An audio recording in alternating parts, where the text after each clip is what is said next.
My name is Kate Byrnes, and I'm 41. Today's date is April 26, 2008. We're in Sacramento, California, and I'm interviewing my mom. And I'm Marlene Underwood. My age is 62. Today's date is April 26, 2008. And I'm also in Sacramento, California, and I'm Kate's mom. So I'm going to ask you a little bit about the past here. So when and where were you born? Right here in Sacramento, right on J Street in Sacramento. When and where? What time of day? Yeah. 5:30 in the morning. What do you know about that? What do you know about your birth, and what did your mom ever tell you? I just remember that we lived a long way away, she told me, which was in Roseville then, and that was a long way from Sacramento then, and just driving down to Mercy Hospital on J Street. And I remember seeing, as an adult, the hospital bill, and it was $7 a day for her to stay for a whole week.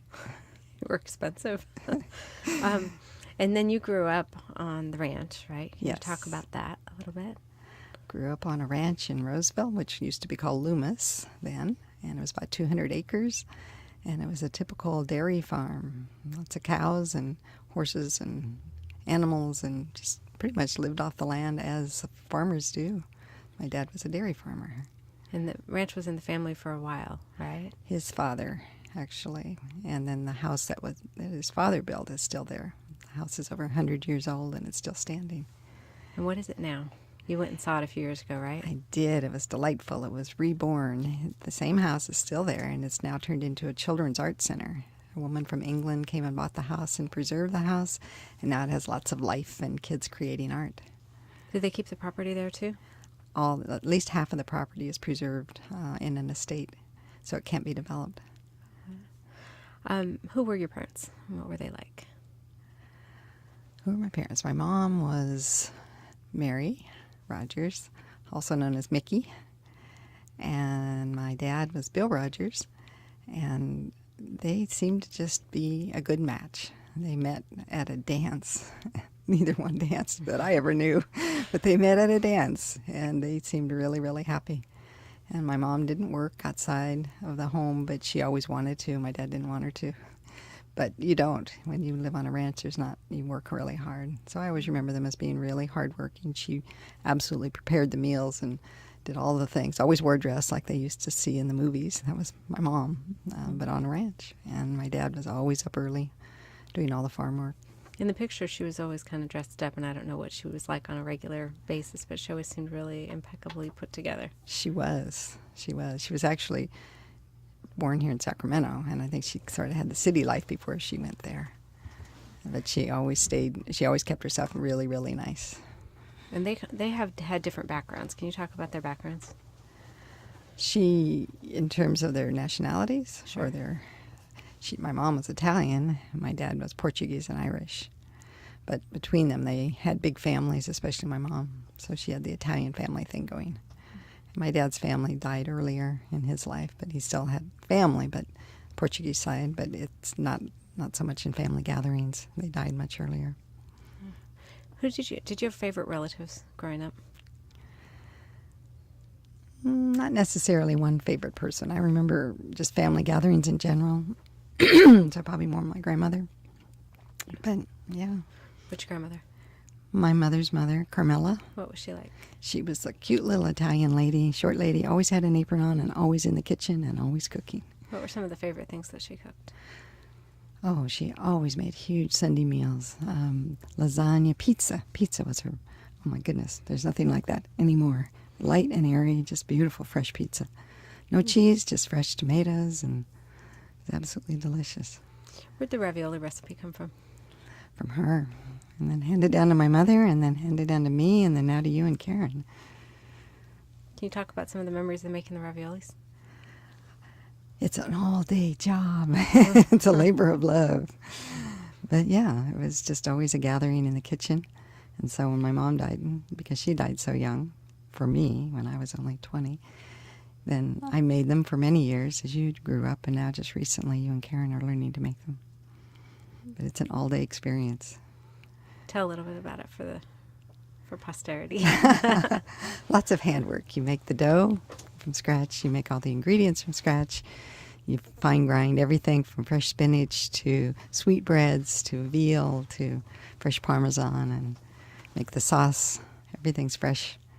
And then when it all comes together, it's heavenly. Do you remember when you were little, did you ever not like it? Oh, I always loved them. You did always? Yeah. Okay. Yeah. Since we're talking about the Italian food, Aunt Benna. Yes. Can we talk about Aunt Benna? She was my second mother. She was actually my godmother and my mother's very, very best friend. And so they were always, I always said that was the playful side. She and my mom would just always have lots of laughter, lots of food, lots of fun together. Best buddies. And so when my mom died, she became my mom. And then until she died. And so she died maybe 15, 20 years ago now. But she was a special part of our life, and she absolutely had you and Karen as growing up. You were the love of her life. Yeah, she was always fun and good with us. Yes. Yeah. And her drapes. We talk about that. She, as a profession, made draperies for Byrnes. And that's when draperies were very in fashion in big homes. And it's an art, it's a skill, a trade. And so when I got married, each house I lived in, that was always her gift to me. She would come and make kitchen curtains or drapes and make my home really sweet. I remember she had that room in the back of her house where she had... She did all the equipment. It's very hard work. Making draperies is very heavy, labor-intensive work, but she never let that show. You always just saw the output, which was the beautiful side, but it was a lot of work. Mm-hmm. And her gnocchis. Yes.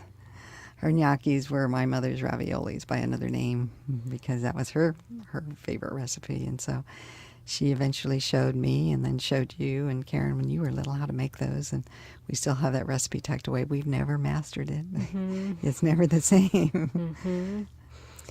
What do you remember about Benna and Grandma together?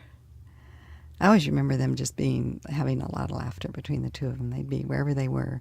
And they didn't go out socially. It wasn't like because that's not what they did. But it was just any time they were together.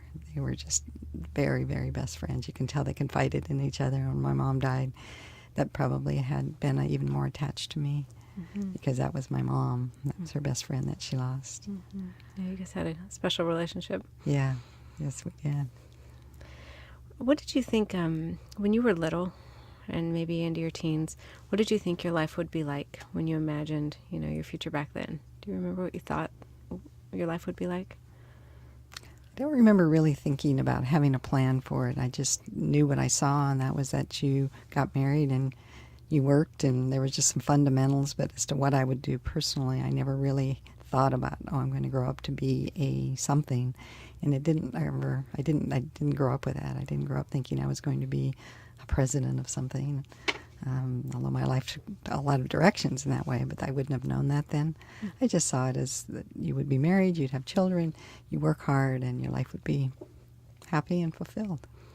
When did it occur to you that it might be different? Probably after I was divorced, after you were born, actually. And seeing that it wasn't going to be that way, that I wasn't going to be married. So what did that mean to me? I thought my life was over, didn't have a purpose. And then I just had to take one day at a time and find out that I really was capable of a lot of things I didn't know that I was capable of and didn't even think of. So it's just literally evolved day to day, day by day, I should say. And then life took its course. How? I think through really small successes. I always struggled because I didn't have my college degree, and I always thought that was like the worst thing in the world, that I never had time to get it. I was always working to take care of you and Karen and myself, and then I always had these fabulous career opportunities that kept coming my way because of my work, and I never had time to stop and get my education, and then I realized one day that I had it. I just didn't know it, and kept thinking I have to go get my MBA or something, and really I had that and more. But it happened not with that. Didn't have a plan. It happened. I think part of it was just somehow I didn't know that I had them, but somehow I had leadership skills, and I kind of see myself as having been somebody who was maybe a natural leader with what I call modest abilities, and I wasn't afraid to work hard and to do it with a lot of determination and imagination. And then that just led to just every day, every week, every month, every year. And I was driven by the challenges and opportunities, and it always seemed to open the door to something else that I didn't know was there. What was one of the biggest open doors that you stepped through? It's hard to answer because I always thought of myself, not consciously but subconsciously, as doing two things, wanting to always move ahead and take on that next challenge. So probably opening Point West Bank was probably one of those career highs that the door opened for me to be one of three people. Can you share a little about that time? That what came off of about 18 years of working with some good friends, Thayer Prentice and Bob Hoffman and I. And then we started talking about, what if we opened a bank? Anything's possible. And so it all started in my living room, our living room, as you remember. People don't know those stories, but highly successful companies start in someone's living room, and it was ours. And they'd come over and we'd eat peanuts and they'd drink beer and we'd plan. And the next thing you know, a very successful bank came out of that here in Sacramento. And then that went on to be sold, and so that was one. Probably the other is just being a woman in that environment, of always having to feel like I needed to be different. I was different. I couldn't model their style. I had to find my own voice in that and my own way as a woman. How did you finally come to not try to be doing it better or harder or working harder than them, and being able to recognize that you could be unique? How did that happen? Probably first by trial and error. I kept trying to use the words they used and dress like they dress. And it didn't feel good and feel right. And so I just went to find my own voice and found out it was just as effective. It was just different than theirs. But it was equally, if not more effective in many situations, because I could be really strong. And, I have this handshake that can, I was just sort of born that way. And so looking someone in the eye, talking to them eye to eye, having the confidence, shake their hand, and suddenly somebody's listening to you. Whereas if you just, as a woman, turn away, look meek, too quiet, people don't, they think maybe something else. But I remember that taking practice for you, because you used to practice your public speaking in the living room with Karen and I watch you. Oh, my goodness, made you, yes. That was an endurance test for you. And you would practice. Hundreds, thousands of times you had to listen to my speeches. Yes, we did. That's how it happened. So you see, you do know how it happened. So you weren't necessarily born that way. No. You did something. I had to work really hard at it. Many behind the scenes. I always felt like I had to work harder than everybody else because I was a woman and because I didn't have my college degree, whatever that meant. Do you think that's changed over time? No. I don't think anybody today could succeed without their education. I think it's a given now. But you mean for women?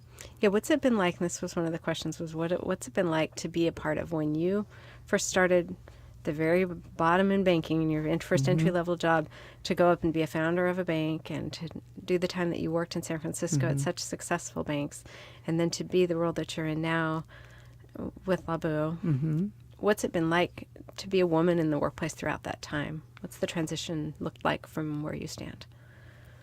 It's been so different through the years because early on I was the only woman, and so I didn't have a role model. I didn't have somebody I could look to. So you just did what came naturally and had to always rise above it. Like I always said, I always had to work hard. How many weekends that you and Karen worked with me? You can take you to work with me because I had to strive harder and harder and harder to be above. So that was part of it, working harder than others. But today, I think that the doors are much more open for women. But I just feel this need to, because it's not equal. Pay has become much, much better, certainly. And I'm certainly on par with peers. But I keep feeling this desire and need to help anybody that's a woman or a minority, because it's just as hard in its own way. How so? It still exists. There's still that perception of, if you are a black woman or a black man or a Hispanic man or a Hispanic woman, that you're going to have as many challenges as I did as a Caucasian woman. And I know those hurdles, and I want to open those doors. So every chance I get, every step I go, I'm thinking of that, or even people with disabilities. That's my passion, and I feel this calling to help people. So it's changed, but it's still a long road to go. Change for some people, but not for others. Yeah. I lost my thought. Karen and I, going in working with you, Yes. the way that we did, how do you think that influenced us? I see you both as, I just feel so happy both of you have grown to be really accomplished, capable women who know what you're capable of and what anything's possible. And for my grandchildren, they know anything's possible. And it came from seeing that this is what you do to get there. You have to be able to work hard. You can't be above any job. There's no job above you or beneath you. And you've learned that. And you learned that it's okay to be single or married or have a partner.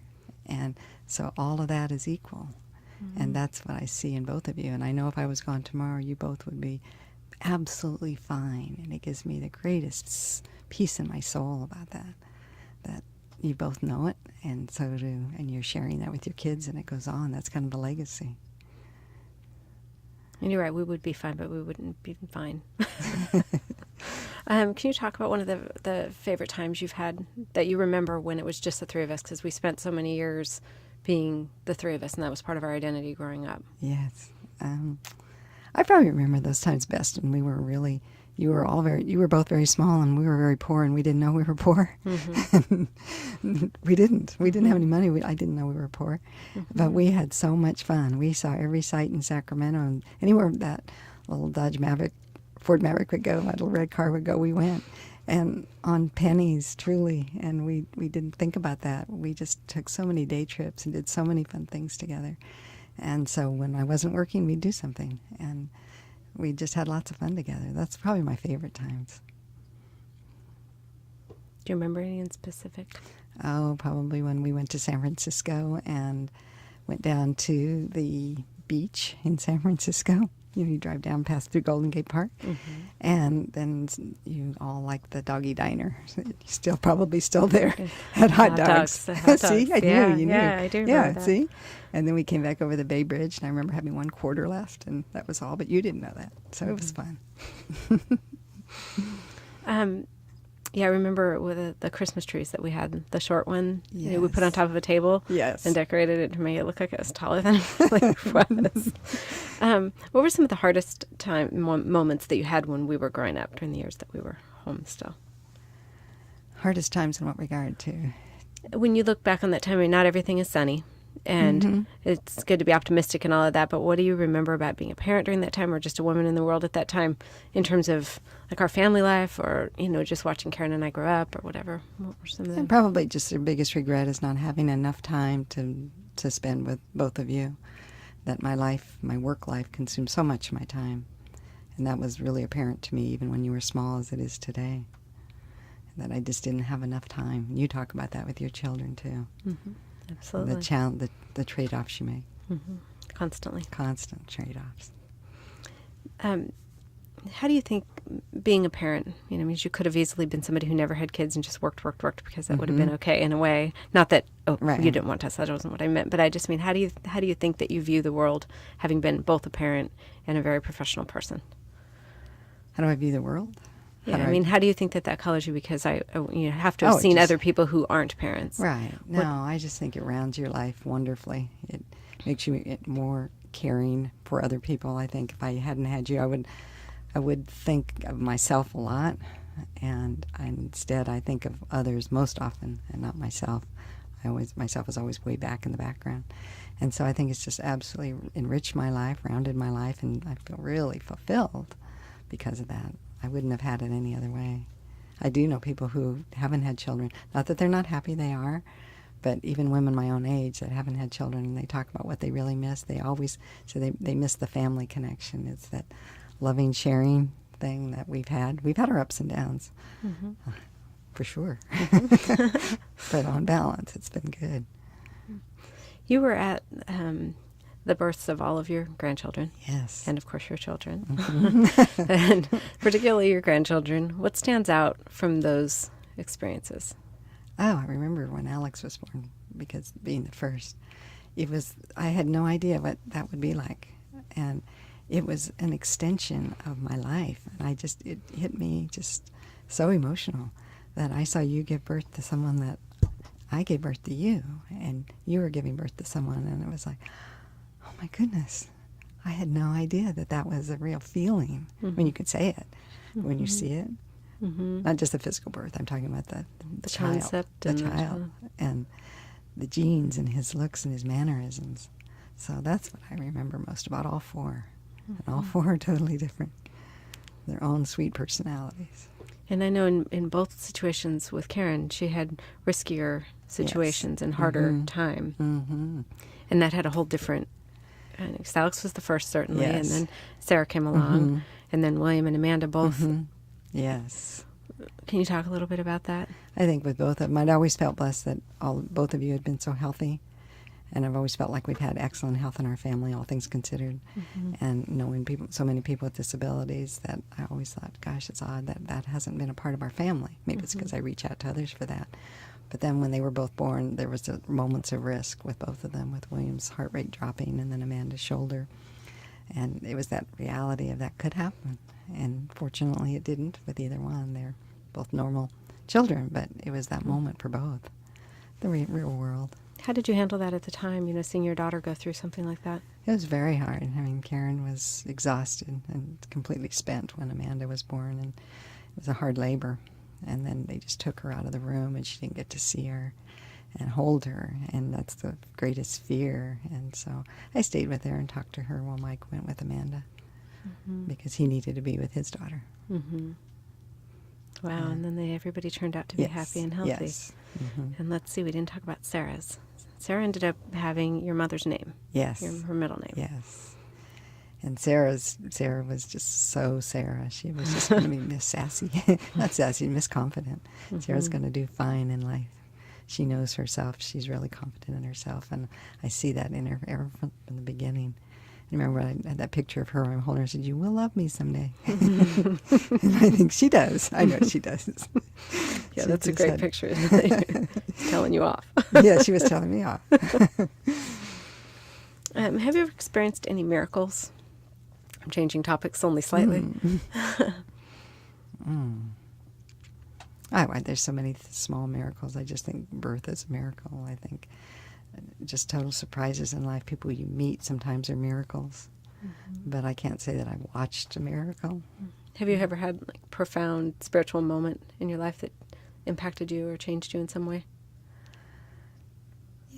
Yeah, I have. I mean, I think when I was sick, when I had my cancer and all of those things and going through it, I remember one day just walking down the street after that of having this almost awakening. It's like, I am well and I am fine, but it was almost like being touched, because I'd been ill for a while, but I never let on. I never show anybody that. And so one day I actually felt well instead of pretending to be well. And I knew that I had the ability to, through my mind, control a lot of things and to be well in life and to be whole. And it felt like that. It felt like just like an angel, something beyond the normal, had kind of given me further strength. Can you talk about when you first were diagnosed and what that was like? And you really did go through that alone. I did, yeah. I don't, I just knew. One thing I always remember, it was so funny, it was like, I will not die. I have 2 children to raise, and I will not leave them with their father. He was not a bad person, but that was just who I was. And so I always knew, I said, this can't happen, and it won't happen. And I honestly believe, because so many family members died of cancer, it was not going to be me. And later, when I had the problems with melanoma, same thing. This won't happen. Not that I'm invincible. It won't happen now. And I think that it was mind over matter that really gets you through so many things. Medicine's there, but it's got to be in your heart and soul to believe that this is just a small thing. I can overcome this. This is small. I've done bigger things than this. It's possible. Who do you think has been one of the biggest influences on your life? That's hard to say. There's been many people, many people. I think my parents certainly that taught me the value of hard work, seeing them, just basics of life, that simple things can make you happy, and that's true today. Thayer, certainly, he was my mentor and touched my life in so many ways. That he was a person who probably gave me the strength and gave me the opportunities that I talked about earlier. And he believed in me, even when I didn't know I was capable. So with him passing away, that'll be something that it's hard to get through that. It certainly touched my life, because I didn't know it at the time, but he was really reaching out, and that kind of guardian angel, that mentor that we all need in life, that was him. What do you still what echoes with you about things that he said to you, or um, what sort of stands out? If you could ask him anything now, what would you run by him? He was always the person that I was there for him and he was there for me. That you grew up with his kids, and Ann, his wife. We all were just kind of like one huge extended family, and without being family. But he always talked business things, and then we talked family. And so if he was having a challenge with one of his daughters, or I was, we'd talk about it. But we always brainstormed, and I always found that was a solution. You can have coffee and solve the problems of the whole world just by sitting down and having coffee. And he always had a paper napkin, and he'd write things on a paper napkin. So that's what I remember of him, and I still use that. It's the value of connecting and sharing with somebody. It's the compassion. It's that personal side. You can talk about business all day long. It's all about people. It comes from the heart. There isn't anything that doesn't begin with two people talking. And so that's what he and I did. Do you think that you've been the Thayer to somebody else in particular? You know how Thayer was with you? Yeah, I have, to a number of people. And that's probably one of the most worthwhile experiences that I think that would be most memorable to me in my work life, is that I've had that experience. And the worthwhile part of that to me is to see that seed grow, see their abilities, and they just grow, bloom and grow, and it's so gratifying. And I realized that didn't happen until the last few years, and it must be part of aging, that you change your role from being on a real career high of knowing, oh, I'm striving for this, and then all of a sudden you think, wow, my role changed. Slowly, but, something shifts. Who's somebody that you have watched blossom in that way, that you're aware of seeing at the beginning and watching them really go up, their own? One person would be Megan Patterson. Okay. Yeah. And she's just ready to, within a month or so, be president of a company. And I could just see it in her years ago. And she just needed somebody to mentor, talk to, be candid with, share her fears with, her excitement. And I could see her abilities were way beyond her years. She just didn't know how good she was. Yeah. So she's gone on to great things.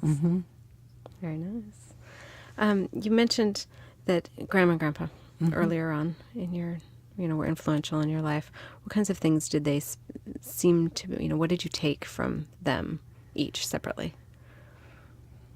With my dad, he was always just hard work. My dad, he always worked hard, and he laughed a lot. He always had something funny, and he'd always laugh. And my mom, probably more the sensitive, caring side. She was much quieter than he was. Hers was more probably the cooking, the home side. And my dad was probably more one because he saw me later in life, because she died when I was so young. She didn't get to see what he saw. And so for him, I always remember him being proud of me. And he has 4 children, but in his own way, he was proud of that. I think that I was his daughter, and that maybe some of that came from him. What do you think he was specifically proud of? That I was able to be, in his mind, a good person, and had achieved something in their life. He always wanted me to be married. He finally gave up on that. But he did. That would have made him happy. But aside from that, I think it was just more of his own work ethic of who he was. He didn't have an education, but he was a very smart person. How do you think you might be different if you hadn't lost Grandma so early? I don't know. I just never had her to rely on, because you start thinking as you get into your 20s, you rely on your parents when you're young, but you don't really think you need them, in that 15 to 20 age group. And then after 20 or 30, you start thinking about your parents.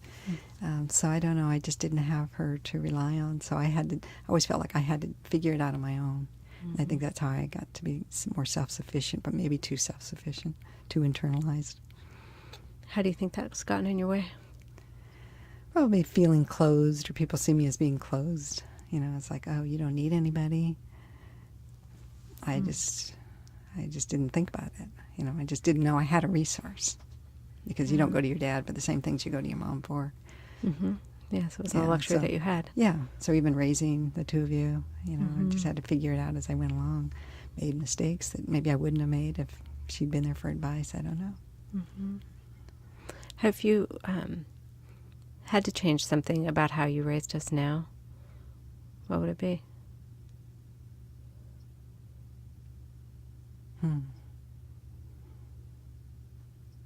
I don't think I'd change anything because you're going to become who you become. I don't know that I could have influenced it because I'm proud of who you are, both of you. You're totally different.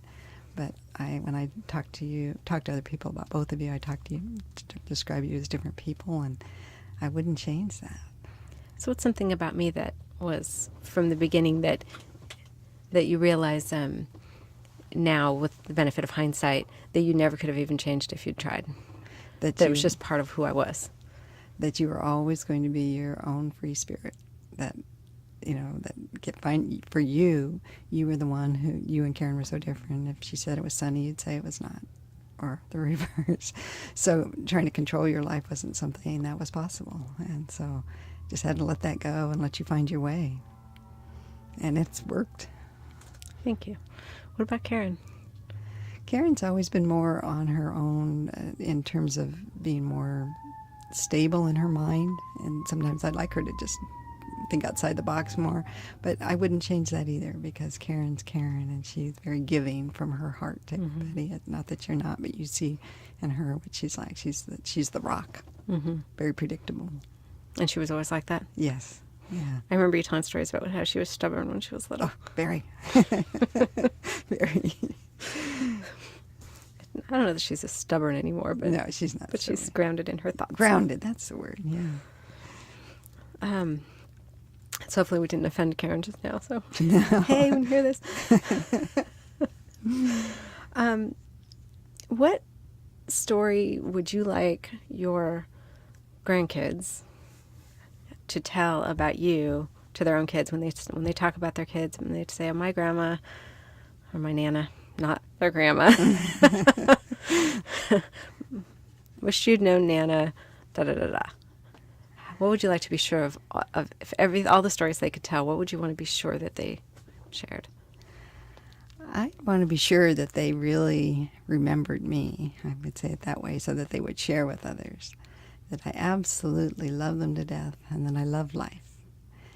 And that I would want them to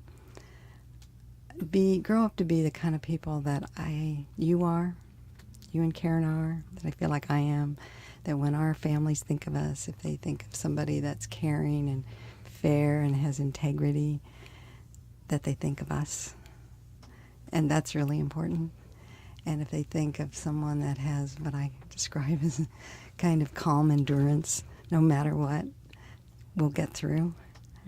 And somebody who loved to take risks, because everything worthwhile is on the other side of risk. Dare to live, have some fun.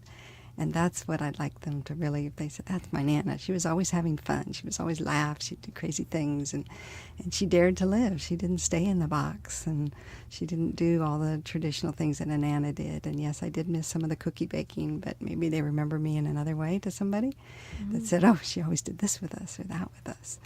So it's the daring to live is taking risks in your life and just enjoying your life and knowing that finding the simple pleasures. Nana always liked sunrises and sunsets, and she was always talking about that, or just the sheer joy of sitting down and eating and sharing bread, sharing a meal with someone. And the one that always talks about Bella Luna, go see the beautiful moon. That's how. It's just the simple things of life that I would want them to remember their Nana that way and live their life that way if they could. In their own way. What's one of the simple moments that you can remember that you think probably I don't from when I was little, or one of the kids, or Karen, or any of us, when you share moments with young people and you don't know if they really remembered it's something that means something to you? Something for you personally? So any of us, something that you think, you spend time with people and you know it's something you remember so vividly, but you don't know that the other person does consciously or whatever? Probably for me, it's those times when we just get together, like our Christmas, are those moments for me that are quite profound. That's bringing the tradition of our tradition that we started with Christmas. With And Christmas that Eve Christmas and- Eve and those moments for me are part of our remembrances of each other. And long after I'm gone or you're gone, those things will continue. And the same thing with Karen. Karen has certain holidays that she absolutely loves. And so holidays at her house, for me, that you may think are just ordinary things, are not so ordinary. That for me, they're just warm memories that I'm not so sure you realize how rich those memories are. Yeah, I love our Christmas Eve. I That do just too. sort of happened, and it took hold in a way that we just have that quiet space in the middle of all the craziness. I think that Yes, and we it just does. I noticed Sarah and Alex love it, and Lisa's felt an important part of that, as she should. it's turned out to be just the thing. Just the thing. Just the thing. That's And right. I know with Karen, and without question, Halloween is her crazy holiday at her house. But her Thanksgivings have become really nice and grounded with her big Right. table and everyone there. Since our life has always been about two things, so what two things would you end up with? We always call each other and say, I have just two things in our busy life. Are you closing this interview? Yes, You're taking no. charge? That's my last 2 minutes. I think that something you said right at the beginning has been true, that I was given a gift of growing up in a place that I absolutely was just taught that anything was possible. And it sounds like kind of a cliche, but I met many people along the way that it didn't occur to them that they could do this or that or whatever. And I think it took me a long time to get my legs about that, to finally realize that was true for me. But that there's just nothing out there that I don't feel like I could, if I just study hard enough or push myself enough, that I could figure it out.